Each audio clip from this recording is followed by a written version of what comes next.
let me introduce our first doctor, Dr. Soham Patel. And just a little bit of introduction. Dr. Patel is triple board certified in internal medicine, endocrinology, and lifestyle medicine. He has also been inducted as a fellow of American College of Endocrinology. Born and brought up in Western Indian state of Gujarat. By the way, Meryl, Gujarat is known for its food.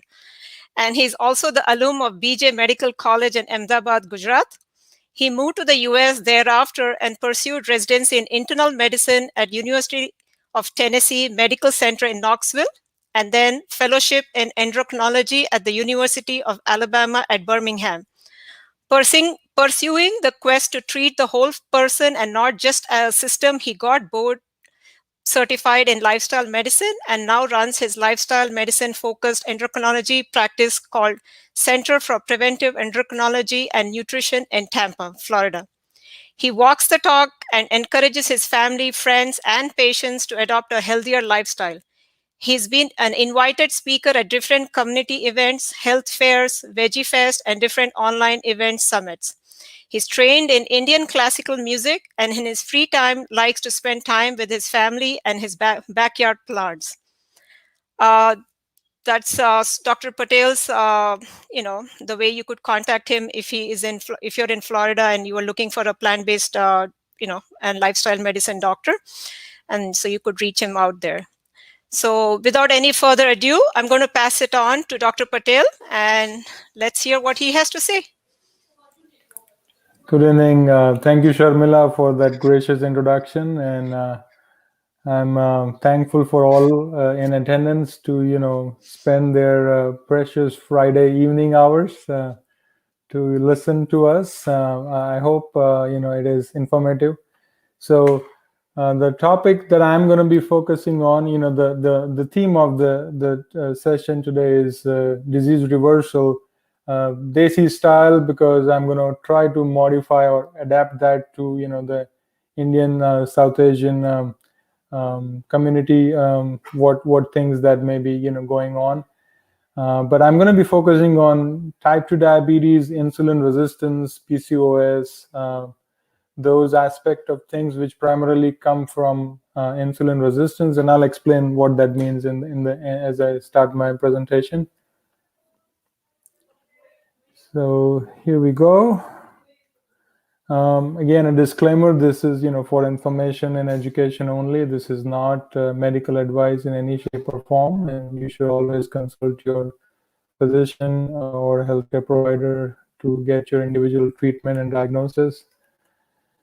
So I'm going to try to keep it a little fun. And so instead of having a kind of very monodidactic presentation, I'm going to go with the common myths that we see all the time and then explain further from each. Some of the most common things that we hear all the time about type 2 diabetes or pre-diabetes is, oh, I'm avoiding carbohydrates, I'm eating low carb, I'm doing everything I can, but my diabetes is still getting worse. Well, that is coming because over the last many decades, from many different avenues, public, guidelines and food industry and, many physicians, dietitians, who, by the way, are not taught nutrition. So whatever they are hearing is what, they are passing on. And for the dietitians, also the curriculum is slowly changing, but till now, for the most part, has just been focusing on portion control or calorie counting and not really looking at the key cause of what causes insulin resistance. So before I go further, insulin resistance in very simple terms means your body is producing insulin, but it is not working the way it should. And so your body needs to produce more insulin, but that still doesn't work. And eventually your sugar starts going up, and then you're told to be pre-diabetic or eventually diabetic based on how long that process is going on. Typically, it could be anywhere from 5 to 10 years that you may be diagnosed with diabetes. But those 5 to 10 years are so precious because by the time you are diagnosed with type 2 diabetes, you could have lost 50% of your beta cells. Those are the cells in your pancreas that make insulin. And so it's a very slow process. It takes a while before it starts giving you symptoms. So the key is to recognize this early on and take it head on so that you don't end up with the issues down the line. But going back to this common myth, so carbohydrates are not the cause of diabetes. I want everybody to understand that very well. It is the accumulation of fat in the cells that are not designed to accumulate fat or store fat. Only tissue in the body that is designed to store fat is the fat cells, or the adipose tissue, as we call it in medical terms. Every other tissue or organ in the body is not designed to store fat. So when we start eating more fat and high protein meals and keep avoiding healthy fiber rich carbohydrates, we actually make the process of insulin resistance worse.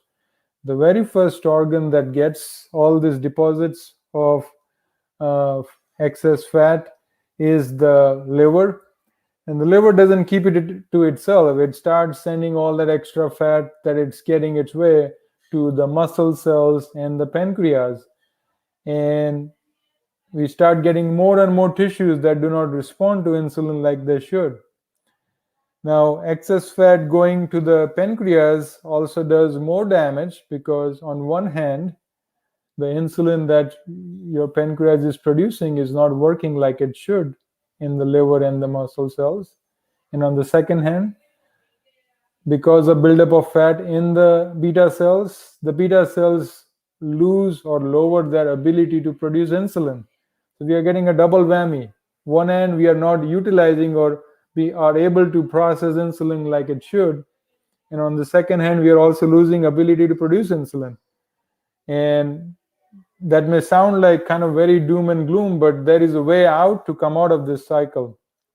And the key is to focus on complex, fiber, and nutrient-rich whole plant foods. I focused on some key words there. Whole foods, because we are focusing on foods which have not been ultra processed. Because the more processed they are, they don't have much fiber, they have more additives and chemicals and things that we don't need. So wholesome foods which are not processed, and also they should be having a lot of fiber, because fiber is the key that allows our body to process that food in a very slow fashion. You have to chew that food, it breaks it down in the stomach further, down the intestine. Finally, when the glucose reaches the liver, it is a very, very slow process, and that limits how much glucose the liver ends up having to handle, and that can really help the liver function in a better manner. Also key is that you limit your total amount of calories coming from fat to below 15%. Because even if you're eating plant-based, but if you're eating a lot of oils or a lot of high-fat foods like avocado and coconut and nuts and seeds, you reach a point where your liver is still getting more fat, and that still promotes insulin resistance. So, like it says there, the quality of the carbohydrates is more important than the quantity. And as you see that plate is actually a plate that American College of Lifestyle Medicine has put out as one of the guidelines on nutrition. And half of that plate is filled with fruits and vegetables. A quarter is coming from complex sources of protein-rich foods. Now keep in mind, nature has protein, fat, carbohydrate, vitamins, minerals, fiber, and water. 7 different things in every food that nature provides from the ground up. Fat, protein, carbohydrate, everybody knows. Vitamins, minerals, water, and fiber. We need all 7. And nature provides it in the right ratio, provided we eat the right proportion of things. So half of the plate daily, meal should be fruits and vegetables. 25% should be, things like beans, lentils, and remaining should be whole grains. Going back again to the protein question, there is protein in every food that nature provides. So yes, beans and legumes have higher protein, but vegetables also are a good source of protein. Whole grains also have a good amount of protein. Even fruits have a little bit of protein. If you eat 1 cup of blueberries, it has 2 grams of protein. If you eat one mango, it has 2 grams of protein. So stop worrying about protein and start focusing on where are you getting your fiber from. Fiber, fiber, fiber. That's the question you want to ask, because that's what feeds your microbiome, and a healthy microbiome means better health. Again, you will see this in a little bigger view on the left side. On the right side of the screen, you can see there are numbers written for each color of different fruits and vegetables and how much deficiency we have if you look at US data. So anywhere from 69 to 83% people in US lack eating enough colors in their diet. So when you go grocery shopping every week, Dr. Patel, just sorry to interrupt. Could you put up your slides? I don't think you've been sharing your slides. sorry. Sorry to interrupt. Um, You just have to hit the share screen. I wish someone had stopped me early on. I mean, I almost spoke for quite a few minutes. I'm sorry, audience, they feel No, like, no boy, this worries. is. No, no worries, no worries. Better later than never. So if I need to share, now it's. Okay, I'll share screen.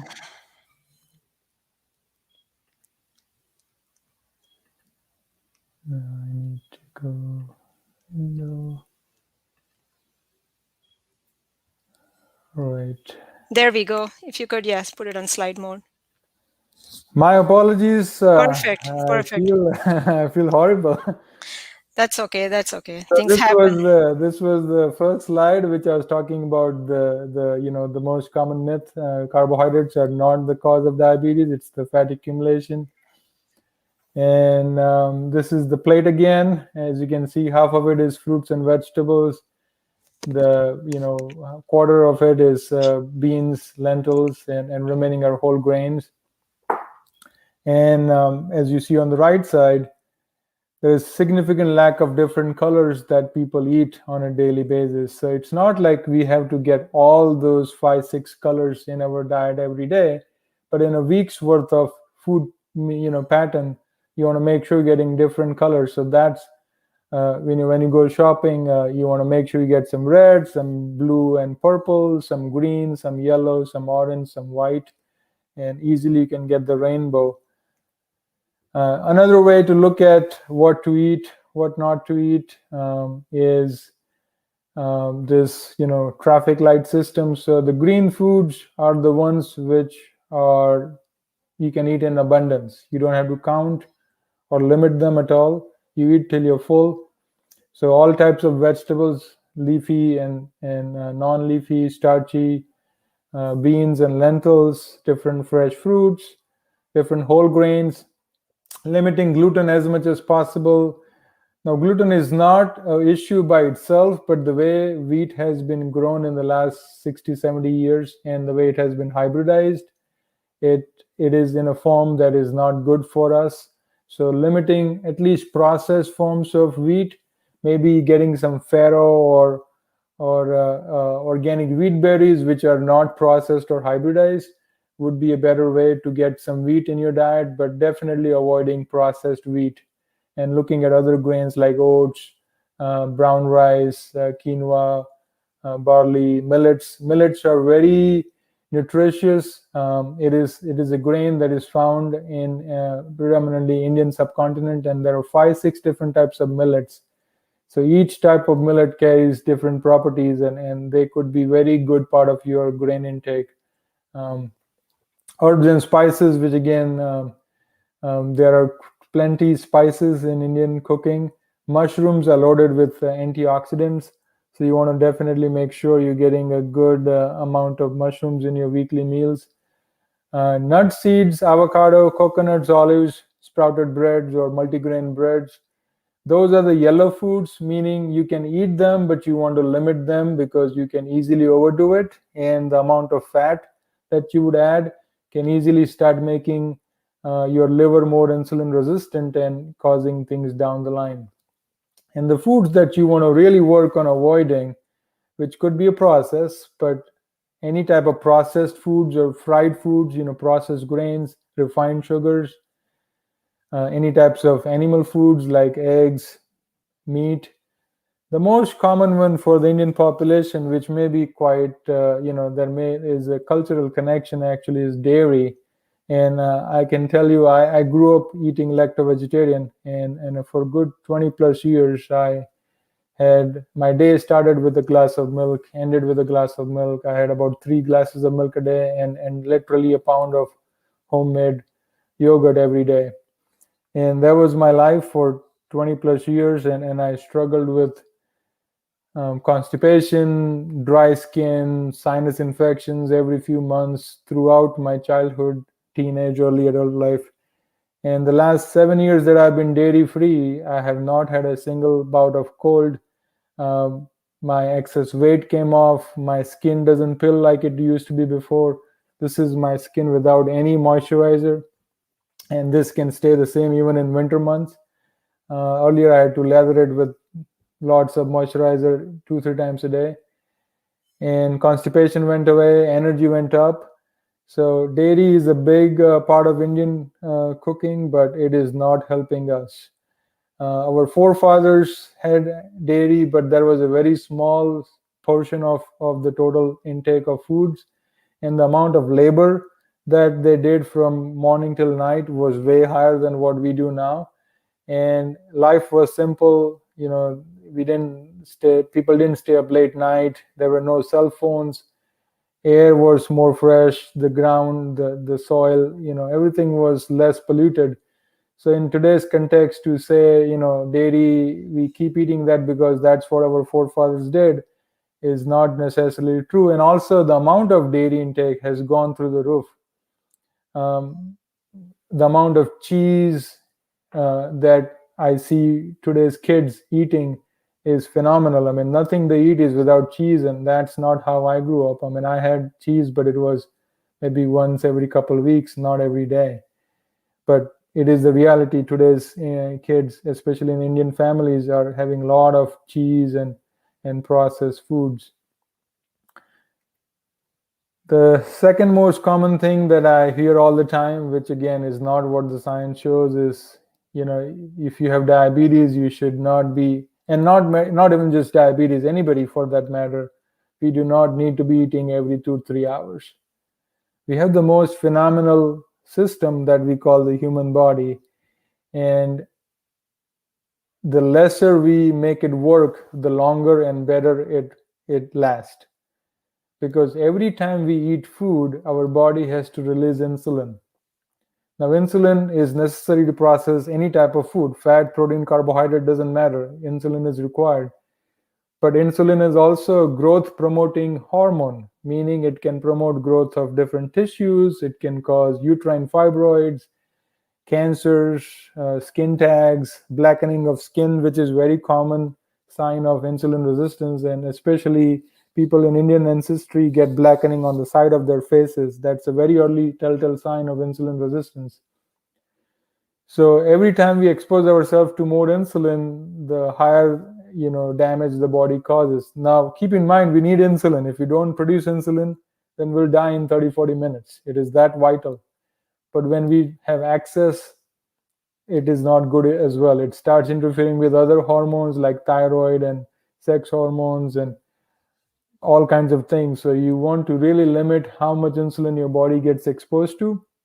And the way to do that is to actually limit the number of meals you eat in a day, because you want to go from the eating phase, which we call the prandial phase, to the post-eating phase, which is called the postprandial phase, which is about 2 to 3 hours, depending on the type of meal.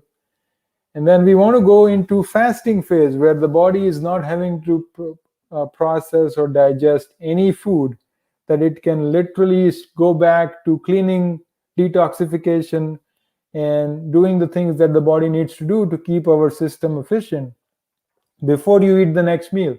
So we want to at least have 30 minutes or maybe an hour of fasting phase before we end up eating the next meal. And if you eat every 2-3 hours, you're never going to end up into fasting phase. You go from prandial to postprandial, prandial to postprandial, and that keeps going on throughout the day.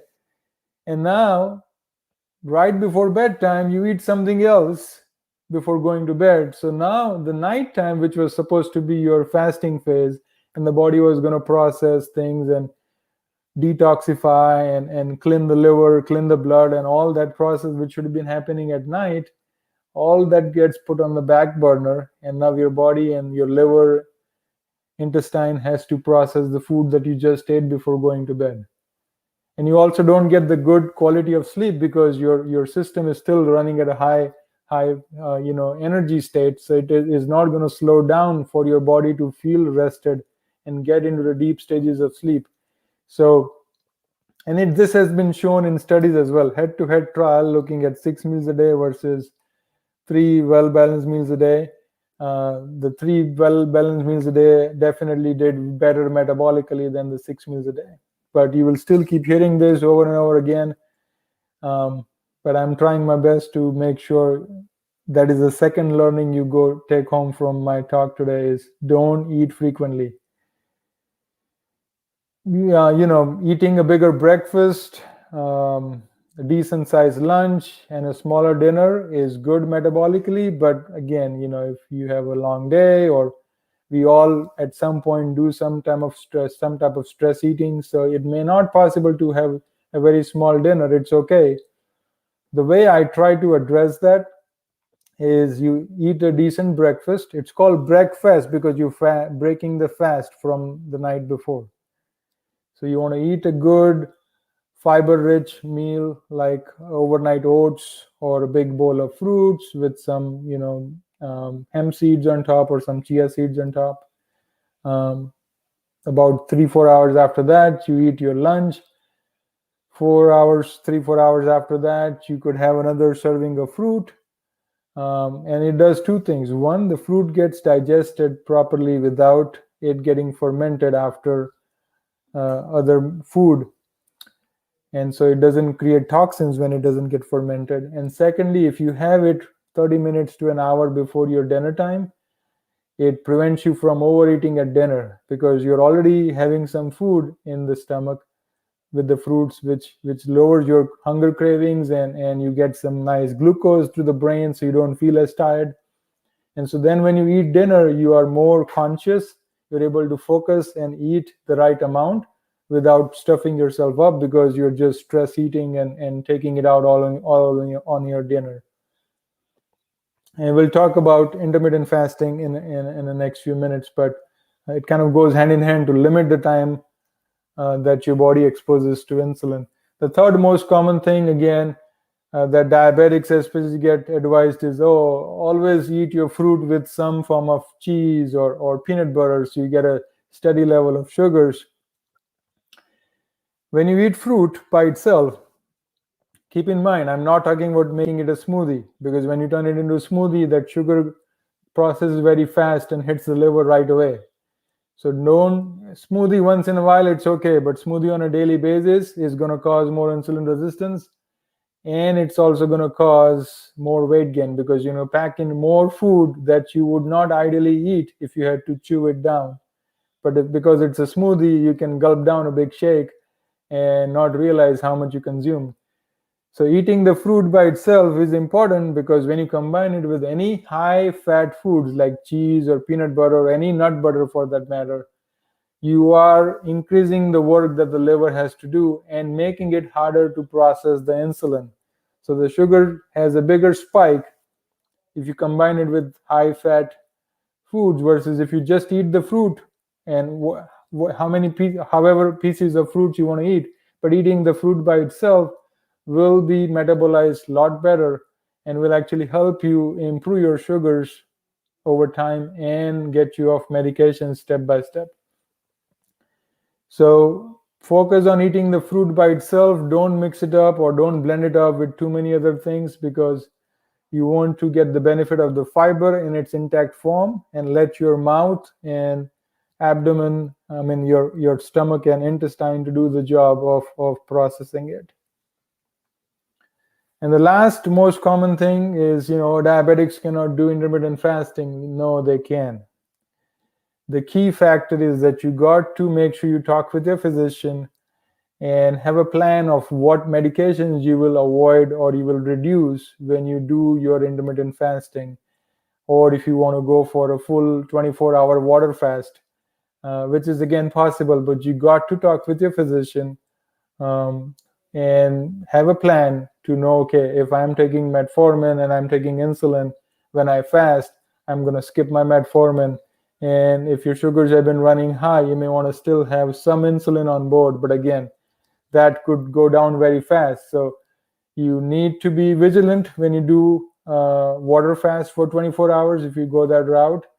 So that appropriately you're reducing your medications. But doing intermittent fasting is fairly easy. You may not even need that much of a medication change right away. If you keep doing it, yes, over time, sugars will improve and you will have to definitely adjust them down. The way I suggest, and you can modify it based on your schedule, is to eat in an 8-hour, 10-hour window, and at least have 14 to 16 hours of no food overnight. But keep in mind, your feeding time should be matching with the sun. So you start eating a few hours after sunrise and you stop eating an hour or two before sundown. That's the best. You can modify it based on your schedule, but the key is that you are not eating after 8 p.m. You definitely want to have at least 2 hours of no food before you go to bed.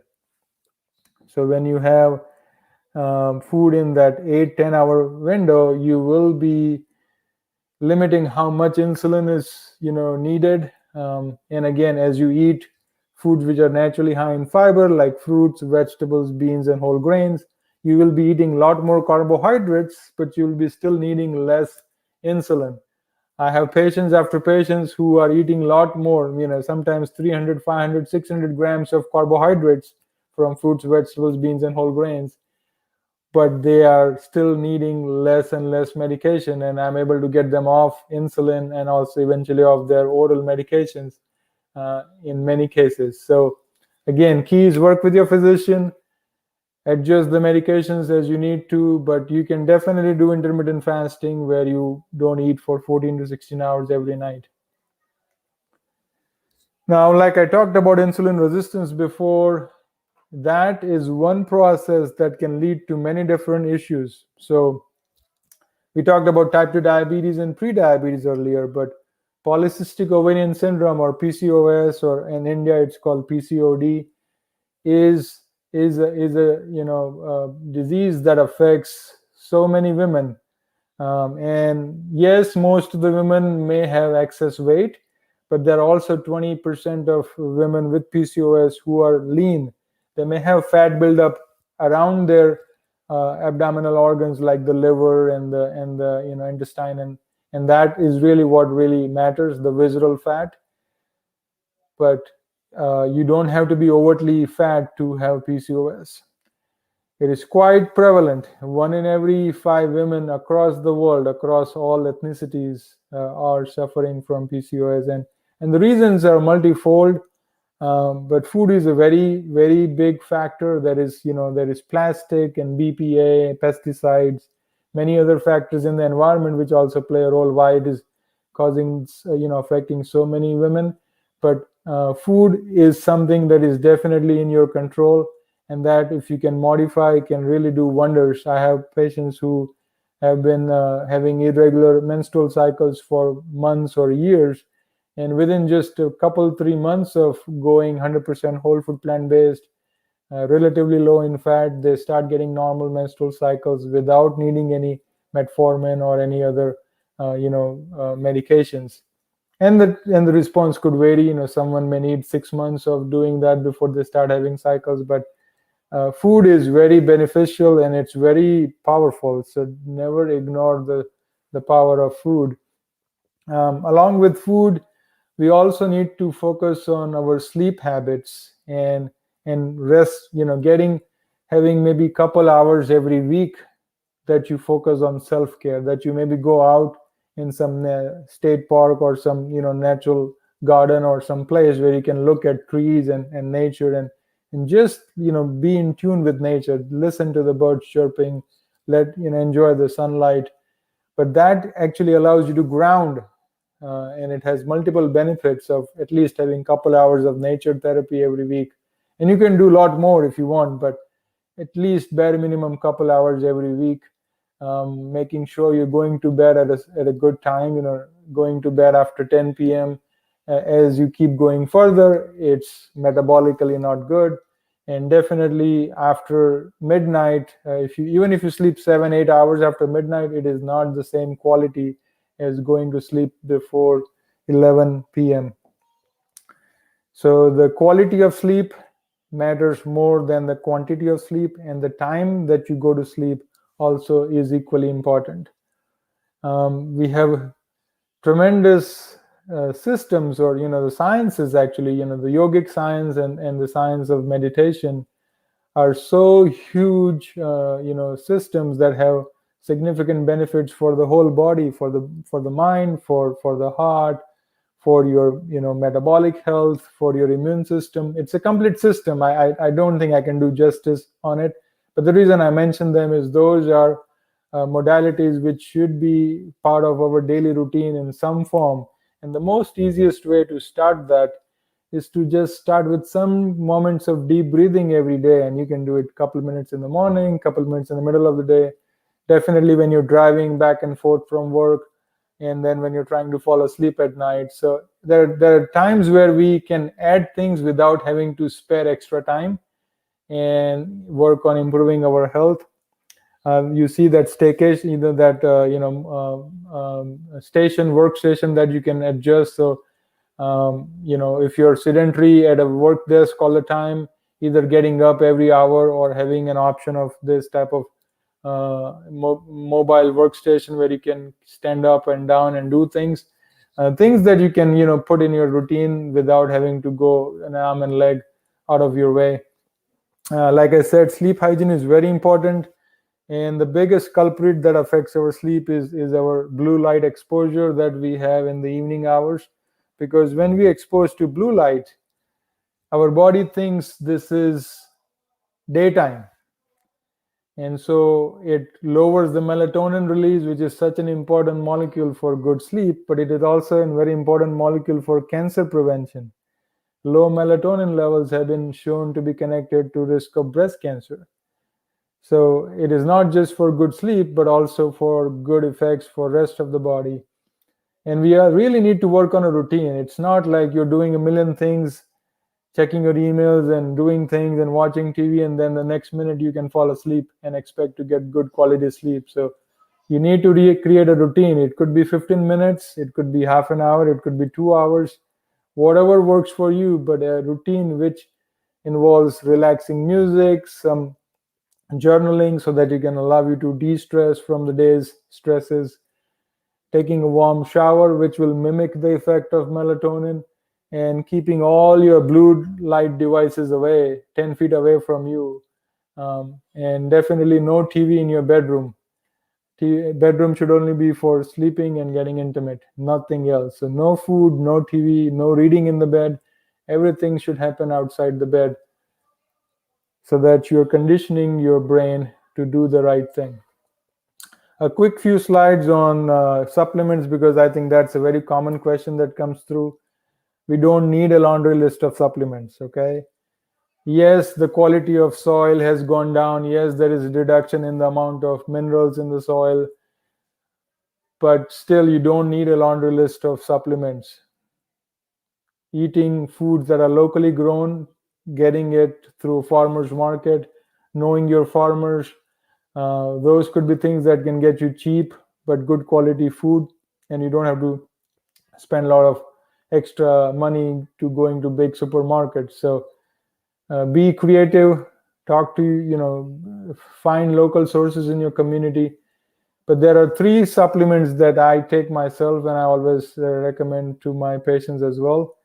B12 is non-negotiable, and not that it comes from plants or animals, it comes from microbes, and the quality of microbes in the soil has been diminished. Our microbiome has also been diminished because of the use of antibiotics very, frequently that we get through the lifetime. So the only reliable way is to get a B12 supplement. There are quite a few different forms. The form that I've written up there called methylcobalamin is easily available. If you get 1,000 microgram quick dissolve tablet or a spray or a liquid, you do it every day. If it's 2,500, you do it 2 times a week. And get your levels checked. Make sure you get your levels checked, and your B12 level should be between 600 to 1,100. So don't just say a B12 is 300, it's normal, that's fine. It is not. It should be about 600 to 1,100.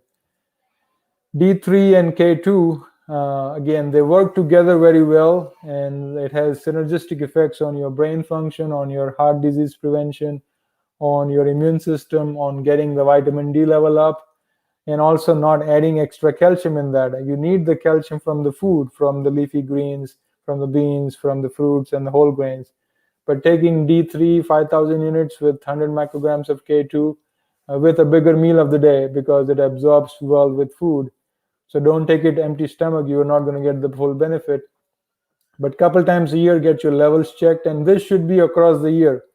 It's more important even in winter, but even in summertime, I can tell you, even in the state of Florida, where we have so much sunshine, in the middle of summer, I still see patients who have low vitamin D in spite of spending time outdoors. So which, again, there's a whole big discussion.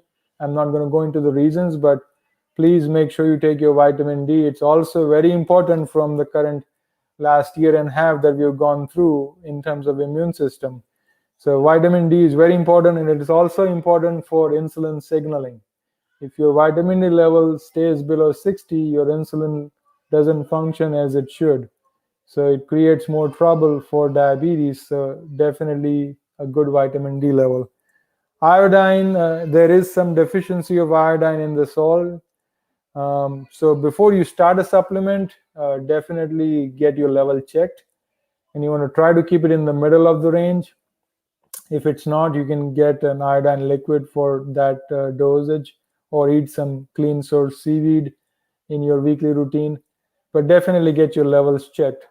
Brazil nut gets you a lot of selenium, and just one Brazil nut is more than enough for that. And then this is specific for your thyroid health. Iodine and selenium is good for your thyroid. So one Brazil nut a day, making sure your iodine is in a good range. If it is, you don't need a supplement. And please, please, please stay away from all this over-the-counter thyroid support supplements. The quality control is a big issue. Contaminants is a big issue. They may have actual T3 hormone in it, and I've seen people get lots of issues from that over and over again. So please stay away from all this crazy supplements. We need D3K2, we need the B12, iodine if you are deficient, Brazil nut for the selenium, and that's pretty much end of supplements. There are many different ways to detox. You want to get clean source of water. That water in the tap, the county supply unfortunately is not clean, so you do have to have a reverse osmosis or a distillation system. Sweating every day helps you detox. Drinking some completely green smoothies. No fruit. The only fruit I've written there is green apple, and that's also just a small portion. If you type Dr. Soham Patel on YouTube, and it will pull up my video on our green juice recipe. So I'm using amla, which is a very high potency vitamin C fruit, in place of the green apple in that video. But getting some of a green detox, maybe once or twice a week, can be a good way to help your body detox. We talked about fasting. Avoiding in cooking in plastic or heating things up in plastic, and also not using any non-stick because all that non-stick most of times has Teflon and all these chemicals. Being conscientious of what type of clothes you buy, make sure they don't say flame resistant. Also, when you buy furniture, don't get it coated with flame retardants, because those chemicals are very bad for thyroid and they compete with iodine uptake. Um, and like I said earlier, grounding every day. It could be just walking bare feet in the soil in your backyard, working with your plants, but that allows all this buildup of energy that we get from exposing to Wi-Fi and phone and tablets and TV. Just because we don't see that, we don't think it is there, but it is surrounding us 24/7, and it creates negative energy for our body. So we got to ground with bare feet every day. And lastly, every week or every day, whatever you can do, but have a time where you are away from all electronic devices and media and just connect with nature. The last slide here I have is, again, we've gone through a year and a half of COVID and whatnot. But the part that I've always focused on, and the part that no one seems to be talking about, is your immune system. If you have a good immune system, you can really fight a lot of different things. So yes, we have different options to look at prevention, not but treatment, but there are so many avenues of prevention. And the first and foremost is eating lots of fiber-rich foods, because that feeds your microbiome. And a better microbiome means a better immune system, because 80% of your immune system is around your gut. We talked about vitamin D, very important. That has been, studies show that your level of vitamin D pretty much determined whether you stayed outside the hospital or you ended up on the ICU on a ventilator. Keeping your vitamin D above 60 has been very beneficial to keep your immune system balanced and effective in fighting off, not just COVID, but many different viruses and bacteria. Another key aspect is working on building a fear-free mindset, because when you stay fearful, your immune system goes down. Your body pumps all this cortisol, which dampens your immune system. And yes, it can be a process, but listening to news 24/7 and listening to people who are trying to scare you all the time is not going to help you. So yes, stay informed, but panicking and being in the state of fear, which I can tell you frankly, many people have been even till now, is actually hurting them more than helping. And good sleep, because your body detoxes, your immune system reboots, everything happens in the sleep. So make sure you're getting good night's sleep as best as possible. Fiber-rich foods, vitamin D, fear-free mindset, and good quality sleep. With that, I'm going to end with this last slide. So in Ayurveda, they also always tell that, when the diet is wrong, the medication is of no use, and if the diet is correct, medication is of no need. And Hippocrates quoted that, the natural healing force within us is very strong. All we need is to allow it to do its job and not cloud our body and mind with more toxins and things that we don't need. So that's going to be end of my talk.